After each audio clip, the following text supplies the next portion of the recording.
नमस्कार, news India देख रहे हैं आप और आपके साथ मैं हूं अंशिका पाठक। सुबह के 8 बज चुके हैं और हम आपके लिए लेकर आए हैं सुबह की 8 बड़ी खबरें।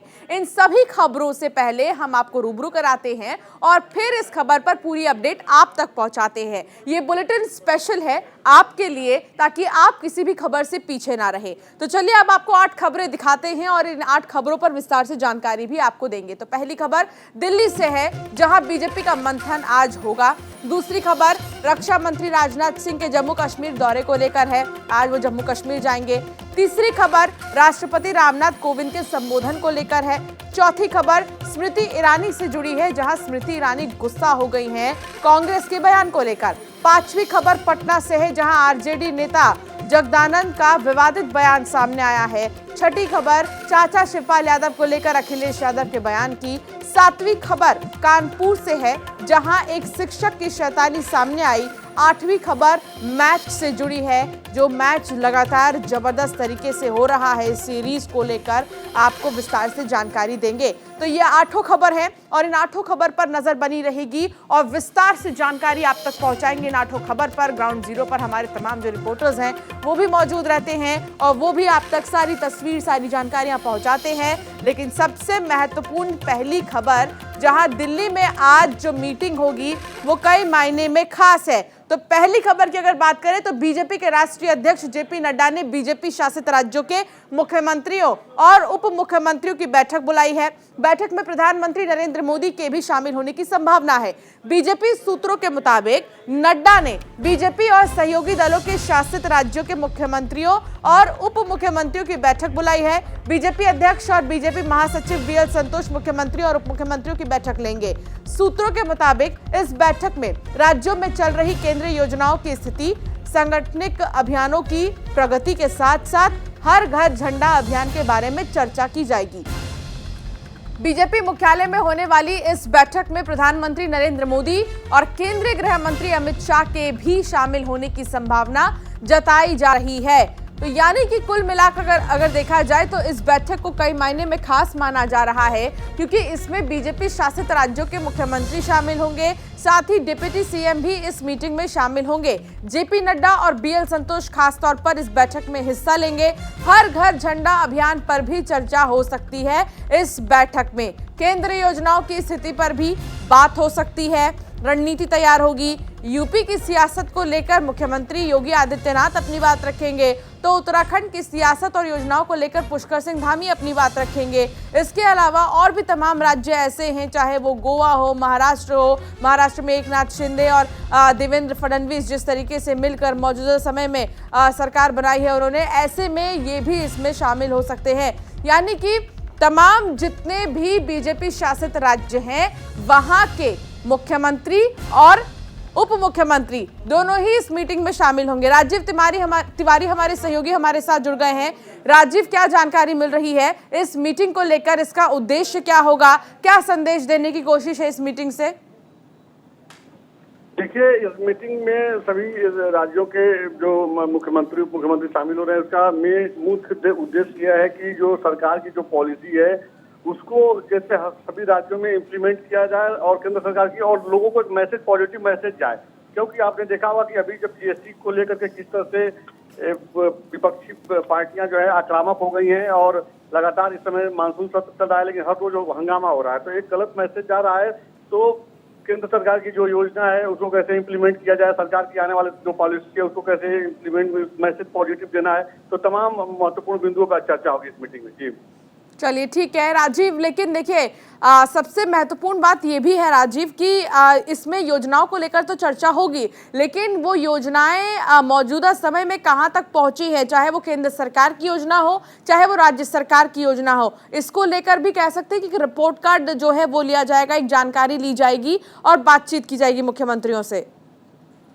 बिल्कुल, इस बात से इनकार नहीं किया जा सकता है, क्योंकि आपने देखा है, उदाहरण के तौर पर देखा जाए तो उत्तर प्रदेश में भी देखिए, उत्तर प्रदेश में मुख्यमंत्री योगी आदित्यनाथ जी खुद पीडब्ल्यूडी मंत्रालय के तमाम अधिकारियों को निलंबित किए हैं। तो सरकार क्या कर रही राज्यों में और क्या डेवलपमेंट है, जो तमाम जो बातें जो वादा किया गया था, क्योंकि सामने 2024 का चुनाव भी है, इसके मद्देनजर पूरी तरह से भारतीय जनता पार्टी अभी से जो है ग्रास रूट पे मजबूत करने की स्थिति में जुटी हुई है कि लोगों का विश्वास जीता जाए। विपक्षी पार्टियां इस बार जिस तरह से गठबंधन बनाई हुई हैं और लगातार नकारात्मक बातें फैला रही है केंद्र सरकार की, तो तमाम चीजों को जो है कैसे मैनेज किया जाए, तमाम महत्वपूर्ण बिंदुओं पर चर्चा की जाएगी। देखिए राजीव, एक चीज ये भी है कि कई सारे राज्यों में जब जब चुनाव हुए हैं, ठीक है, अभी हाल ही में भी हम अगर देखें जहां भी चुनाव हुए हैं, तो प्रधानमंत्री नरेंद्र मोदी का चेहरा याद कर जो वोटर्स हैं वो वोट डालते हैं। और बीजेपी के जो मुख्यमंत्री भी बने हैं कई सारे राज्यों में, अगर हम देखें तो सिर्फ और सिर्फ जो है प्रधानमंत्री का चेहरा देखकर लोग वोट डाल देते हैं। अब ऐसे में खुद मुख्यमंत्री किस तरीके से जनता के बीच में उतरे और अपनी जो है एक तरह से बढ़त बनाए अपने राज्य में, इसको लेकर भी आज मंत्र दे सकते हैं अमित शाह और प्रधानमंत्री नरेंद्र मोदी। पार्टी में जो है संगठनात्मक स्तर पे जो है गुटबाजी न हो, क्योंकि जब चुनाव सामने आता है तो कई लोग फ्रंट पे आ जाते हैं, तो इस तरह तक प्रधानमंत्री का चेहरा ही सामने फ्रंट पर रखा जाता है। जब चुनाव हो रहे थे, या जैसे गुजरात में चुनाव होना है, राजस्थान में चुनाव होना है, तो इन जगहों पे जो है सामने जो है चेहरा प्रधानमंत्री का ही रखा जाता है, क्योंकि गुटबाजी न पनपे। अगर राजस्थान की बात की जाए तो राजस्थान में आपने देखा होगा कि तमाम तरह की बातें आ रही हैं, सतीश पूनिया फ्रंट फुट पे आए हैं, वसुंधरा राजे फ्रंट पे, किसी को तो तमाम गुटबाजी को मैनेज करने के लिए इस तरह का रखा जाता है। साथ ही सरकार की क्या पॉलिसी है। बहुत शुक्रिया राजीव इस तमाम जानकारी के लिए। वहीं रक्षा मंत्री राजनाथ सिंह आज जम्मू में बलिदानियों के परिवार को सम्मानित करेंगे। साल 1947 से अभी तक अपने प्राणों की आहुतियां देने वाले इन बलिदानियों को श्रद्धांजलि देते हुए उनके परिवारों को जम्मू में सम्मानित किया जाएगा। कार्यक्रम में आपको बता दें कि आरएसएस के महासचिव दत्तात्रेय होसबोले विशेष अतिथि के रूप में मौजूद रहेंगे। बताया जा रहा है कि कार्यक्रम का आयोजन जम्मू के गुलशन ग्राउंड में सुबह 10:30 बजे शुरू होगा। रक्षा मंत्री Rajnath Singh CRPF, BSF, ITBP, SSB, army, navy, air force, police में रहकर देश के लिए सर्वोच्च बलिदान देने वालों को याद करते हुए उनके परिवार को सम्मानित करेंगे। तो राजनाथ सिंह के इस दौरे को बहुत खास माना जा रहा है, क्योंकि जो लोग शहीद हो गए हैं, जो शहीद हैं, उनके परिवार को सम्मानित किया जाएगा। जिन्होंने बलिदान दिया है देश के लिए, देश की सुरक्षा में जो खड़े हैं रहते थे, उनको, उनके परिवार को सम्मानित किया जाएगा। तो वहीं राष्ट्रपति रामनाथ कोविंद आज जिस तरीके से देखा जा रहा है उनका कार्यकाल खत्म हो रहा है। राष्ट्रपति भवन के जारी एक बयान में ये जानकारी दी है। शाम 7 बजे पद छोड़ने की पूर्व संध्या पर रामनाथ कोविंद राष्ट्र को संबोधित करेंगे। राष्ट्रपति रामनाथ कोविंद 25 जुलाई 2017 को देश के 14वें राष्ट्रपति बने थे। देश के नाम राष्ट्रपति रामनाथ कोविंद का ये आखिरी संबोधन होगा। राष्ट्रपति का ये बयान हिंदी और अंग्रेजी दोनों में ही प्रसारित किया जाएगा।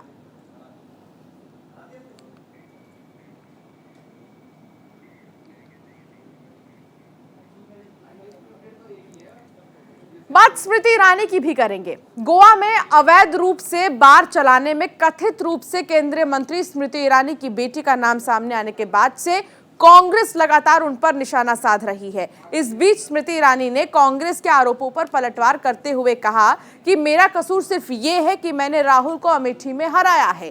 कांग्रेस ने मेरी 18 साल की बेटी पर आरोप लगाए हैं। मेरी बेटी छात्रा है और वो कई बार जो है सामने आ चुकी है। तमाम चीजों को लेकर किसी भी तरह के बार को वो नहीं चलाती है। तो वहीं पवन खेड़ा ने ट्विटर के जरिए फिर केंद्रीय मंत्री स्मृति ईरानी पर निशाना साधा।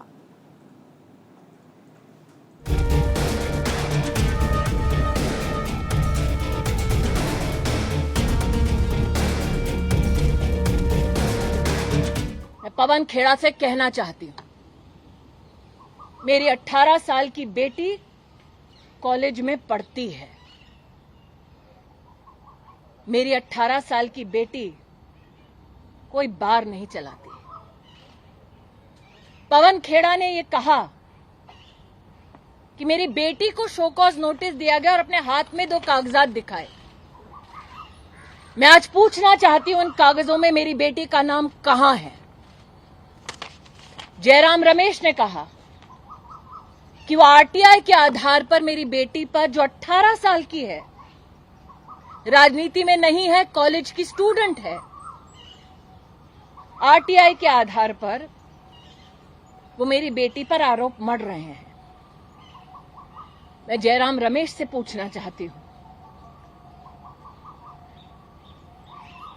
कि क्या आरटीआई की उस एप्लीकेशन में मेरी बेटी का नाम है? मेरी बेटी कोई बार नहीं चलाती। मेरी बेटी 18 साल की है और वो कॉलेज में पढ़ती है। केंद्रीय मंत्री के ये तलक तेवर क्यों हैं? क्यों केंद्रीय मंत्री प्रेस कॉन्फ्रेंस के दौरान भावुक हो गई? आपको बता दें कि इसके पीछे की वजह है कांग्रेस प्रवक्ता पवन खेड़ा का वो बयान, जिसमें उन्होंने केंद्रीय मंत्री स्मृति ईरानी की बेटी पर गोवा में अवैध रूप से बार चलाने का आरोप लगाया। वैसे तो क्योंकि स्मृति ईरानी जी जिस पार्टी से आती हैं, उसकी राजनीतिक संस्कृति के हिसाब से तो शायद वो बार भी बड़ा संस्कारी बार होगा। उस पर टिप्पणी न करें तो अच्छा है। चलिए आगे चलते हैं। उस पर एक फर्जी लाइसेंस लेने का आरोप है। वो लाइसेंस एक ऐसे व्यक्ति के नाम पर है जिनका देहांत मई 2021 में हुआ और लाइसेंस जून 2022 में एक ऐसे व्यक्ति के नाम पर लिया गया जिसकी मौत हुए 1 साल 1 महीना हो चुका था। 13 महीने पहले जिसका देहांत हो गया हो, उसके नाम पर गोवा में स्मृति ईरानी जी की सुपुत्री, मैं उनका नाम नहीं लूंगा क्योंकि जैसा कि मैंने कहा वो राजनीति में नहीं है, उन पर टिप्पणी नहीं करूंगा, लेकिन स्मृति ईरानी जी की पुत्री ने वो लाइसेंस लिया। कांग्रेस नेता जयराम रमेश ने कहा कि वो केंद्रीय मंत्री की बेटी पर आरोप नहीं लगा रहे हैं, बल्कि तथ्यों के आधार पर सच को बता रहे हैं। इस मामले का खुलासा आरटीआई के जरिए हुआ, जिसके पूरे कागजात मौजूद हैं। जयराम रमेश ने कहा कि अपने प्रभाव की वजह से कानून का उल्लंघन भी किया गया है, जिसके लिए पीएम मोदी को जल्द से जल्द केंद्रीय मंत्री का इस्तीफा लेना चाहिए। और आज हम इस प्रेस वार्ता के माध्यम से हमारे प्रवक्ता पवन खेड़ा जी ने मांग की है कि प्रधानमंत्री तुरंत इस मामले में स्मृति जुबिन ईरानी का इस्तीफा मंत्रिमंडल से ले। सारे कागजात हैं, ये आरोप नहीं है। ये कागजात के आधार पर, आरटीआई के आधार पर ये तथ्य सामने आए हैं और जो कानून का उल्लंघन हुआ है, ये उल्लंघन नहीं हो सकता था अगर एक प्रभावशाली मंत्रिमंडल के मंत्री इसके पीछे नहीं हो। हालांकि केंद्रीय मंत्री स्मृति ईरानी ने उनकी बेटी पर लगाए आरोपों को खारिज करते हुए आरोप लगाने वाले के खिलाफ कोर्ट का रुख करने की बात कही है। उन्होंने दावा किया कि नेशनल हेराल्ड मामले में सोनिया और राहुल गांधी की 5,000 करोड़ की लूट पर उसकी मां की मुखर रुख की वजह से उनकी बेटी पर गांधी परिवार के इशारे पर कांग्रेस ये आरोप लगा रही है। लेकिन कांग्रेस प्रवक्ता पवन खेड़ा ने एक ट्वीट के जरिए दोबारा केंद्रीय मंत्री पर मामले को लेकर झूठ बोलने का आरोप लगाया।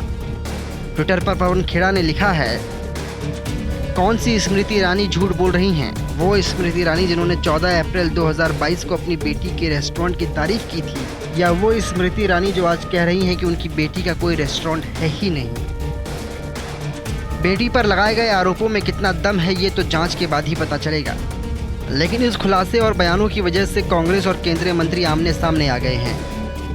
एक तरफ आरटीआई के जरिए मामले का खुलासा होने का हवाला दिया जा रहा है, तो वहीं दूसरी ओर एक कॉलेज छात्रा को बेवजह निशाना बनाने की बात कही जा रही है, जिसे लेकर राजनीति गर्मा गई है।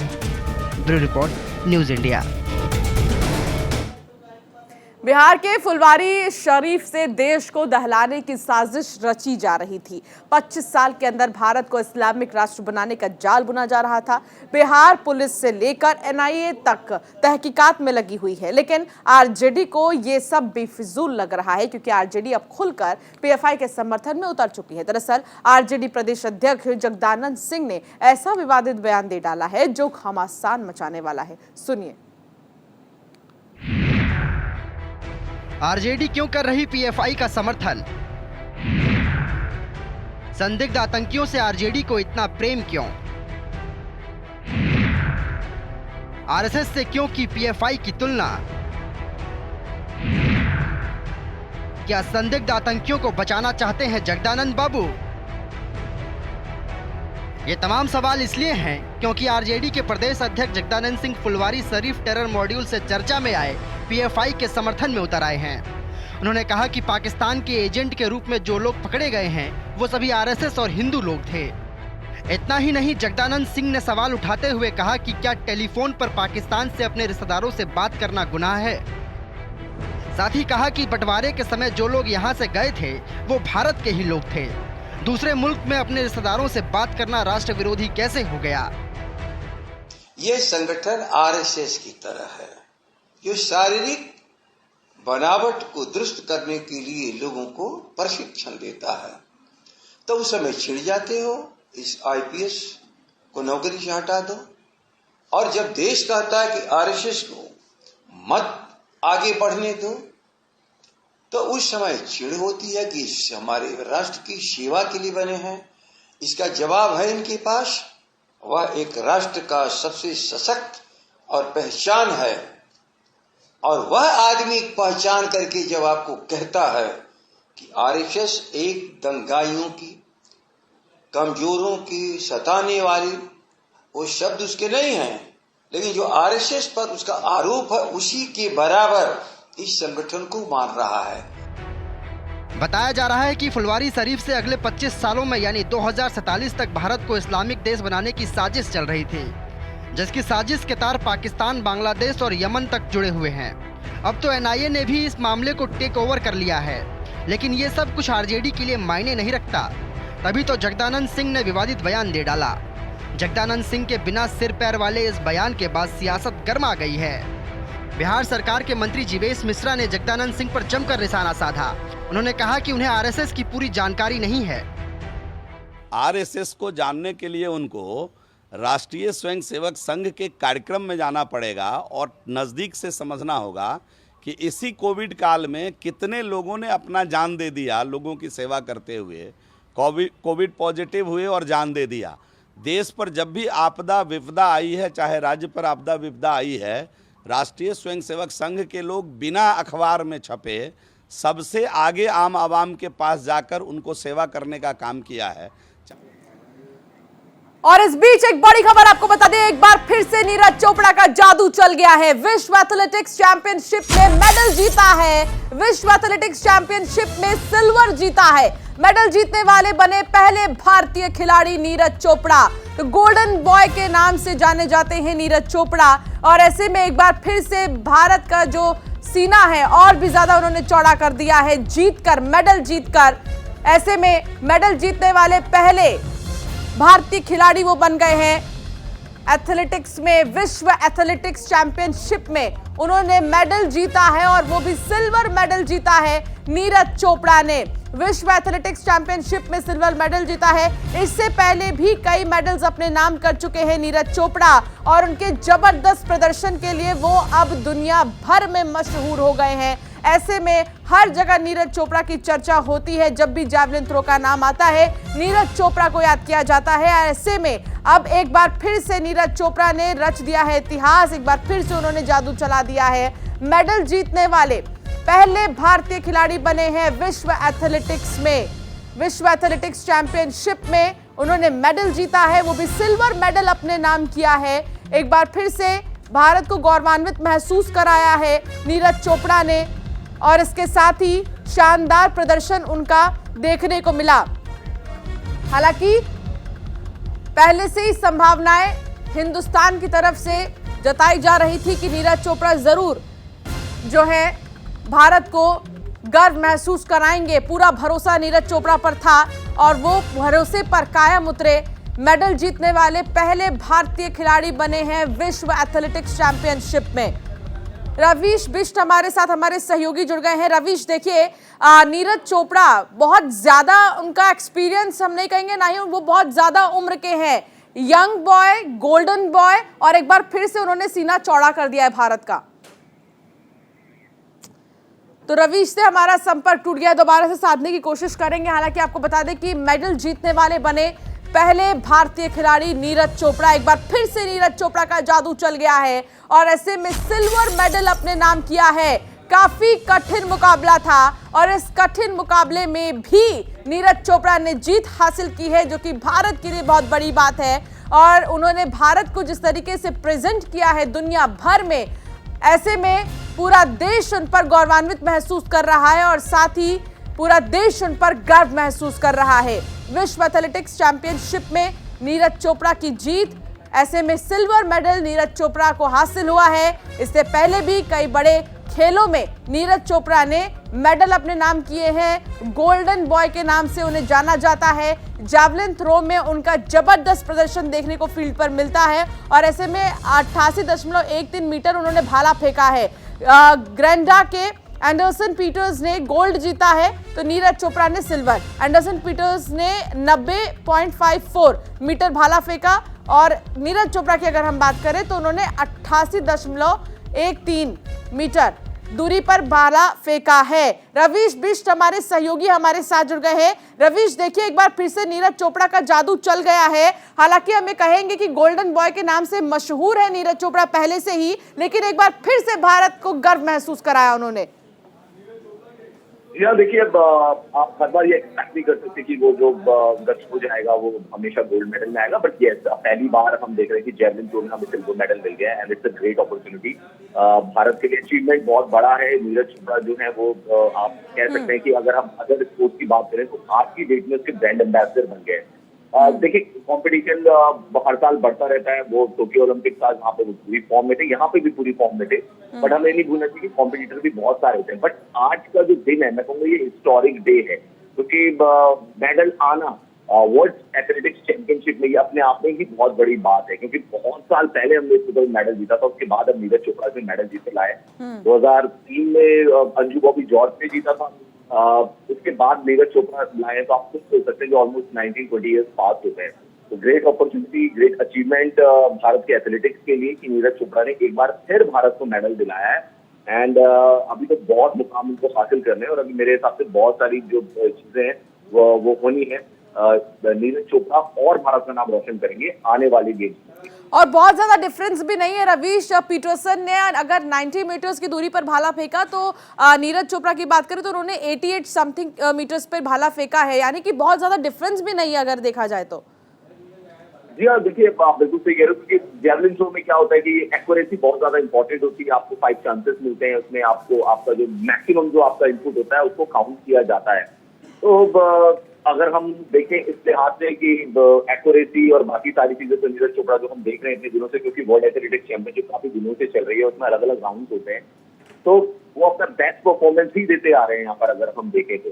बट हाँ, कई बार क्या होता है कि आपका ओपोनेंट आपसे थोड़ा सा आगे निकल जाता है और वही जो फ्रैक्शन ऑफ डिस्टेंस जिसे हम कहते हैं, थोड़ी सी जो डिस्टेंस होती है वो गोल्ड और सिल्वर में चेंज हो जाती है। तो ठीक है, हम कह सकते हैं कि आगे के एक्सपेक्टेशंस रहेंगी नीरज चोपड़ा से, क्योंकि ओलंपिक में गोल्ड मेडल जीता है, तो वो उनका बहुत बड़ा कह सकते हैं कि फौरा हो गया और एक्सपेक्टेशंस बहुत ज्यादा बढ़ जाती है जब आप ओलंपिक में गोल्ड मेडल जीते। तो हर बार जो फैंस होते हैं, हर बार जो गेम्स को फॉलो करने वाले लोग होते हैं, वो सोचते हैं कि हर बार गोल्ड मेडल ही आएगा, बट ऐसा है नहीं, इतना आसान काम नहीं है।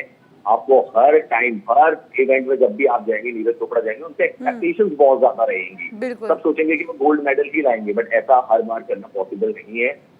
सिल्वर भी जीता, ये भी बहुत बड़ी अचीवमेंट है अपने आप।